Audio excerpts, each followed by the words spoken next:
In this video, we're going to go over the 5 forms of hepatitis.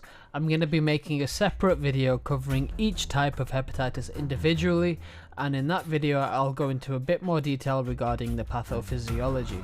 This video is just meant to be a very quick review of each of them. So firstly, what is hepatitis?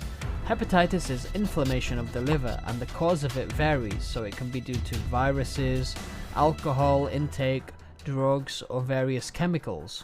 So let's start with hepatitis A. It's caused by the hepatitis A virus, and it's able to spread via fecal contamination of objects like food or clothing. The route of this transmission is the fecal-oral route, and the symptoms associated with hepatitis A is loss of appetite, diarrhea, fever, nausea, malaise, and jaundice. The recovery time for hepatitis type A is around 6 weeks, and it doesn't cause permanent damage to the liver. Hepatitis B is caused by the hepatitis B virus, and it's spread mainly by sexual contact and contamination from syringes and blood transfusion equipment. It can also be spread via tears and saliva. The hepatitis B virus can be present for a lifetime, and it can result eventually in cirrhosis of the liver and potentially liver cancer. However, there are vaccines which are available to prevent the initial infection with hepatitis B. Hepatitis C is caused by the hepatitis C virus, and it's spread by blood-to-blood contact, and it's the most common type of hepatitis in the UK. It can lead to liver cirrhosis and potentially liver cancer, although sometimes hepatitis C is present without any symptoms or only flu-like symptoms. Hepatitis D is a disease which is caused by the hepatitis D virus, and this is an interesting type of hepatitis because you can only get hepatitis D if you have hepatitis B already. So the hepatitis D virus is sort of inside the hepatitis B virus.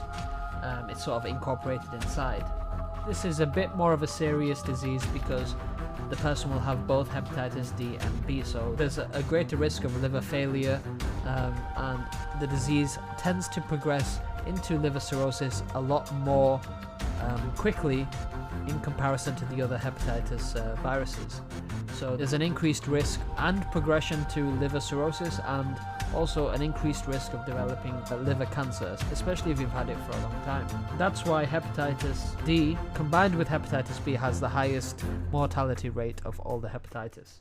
The transmission of hepatitis D is going to be similar to that of hepatitis B, so people who are injecting drugs, sexual contact, and so on. And the last form of hepatitis we're going to talk about today is the hepatitis E virus.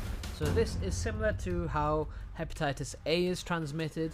So hepatitis E is transmitted via the fecal-oral route, so contamination of food or clothing with feces. The disease itself is quite self-limiting, so usually lasts between 2 to 8 weeks. This is considered an acute form of the infection. So the symptoms of viral hepatitis E would be jaundice, nausea, fatigue. When the disease progresses onto the chronic stage, the chronic form of hepatitis E is usually in those with a weakened immune system or pregnant women. Here we have a greater risk of fulminant liver failure or liver cirrhosis.